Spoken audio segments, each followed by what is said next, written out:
Ermenistanyň paýtagty Ýerewandaky harby gonamçylykda 3 esgeriň jaýlanyş merasimy geçirildi. 3 esger mundan 2 hepde öň Azerbaýjanyň territoriýasyndaky bölünji Dagly Garabag sewetine Azeri güýçleri tarapyndan urulup aşağı kaçyrılan dik uçurda helak bolupdy. Esgerleriň jaýlanyş merasimine gatnaşanlaryň arasynda Ermenistanyň Gorunmak ministri we Ermenistanyň Garabag lideri Bako Sahakyan dagylar bardy.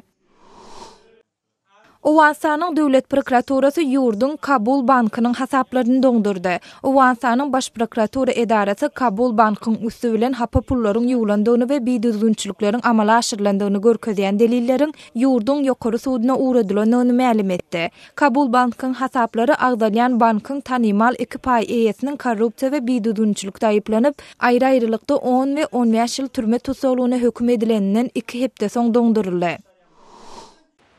Gürjistanda diranlara garşy amala aşyrylan ýowudlygy protest etmek maksady bilen ýurdun 20den gowrak şäherine ýürüýüş geçirildi. Ýürüýüşe gatnaşanlar maşgala içindäki ýowudlygyň Gürjistanda möhüm problema bolup durýandygyny we muňa üns çekilmelidigini aýtdylar.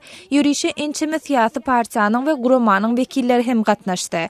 Bu ýürüýüşi gurnaýjylar diranlara garşy amala aşyrylan ýowudlyklara ünsü çekmek üçin şeýle çäreleriň ýygy-ýygydan amala aşyryljakdygyny aýtdylar.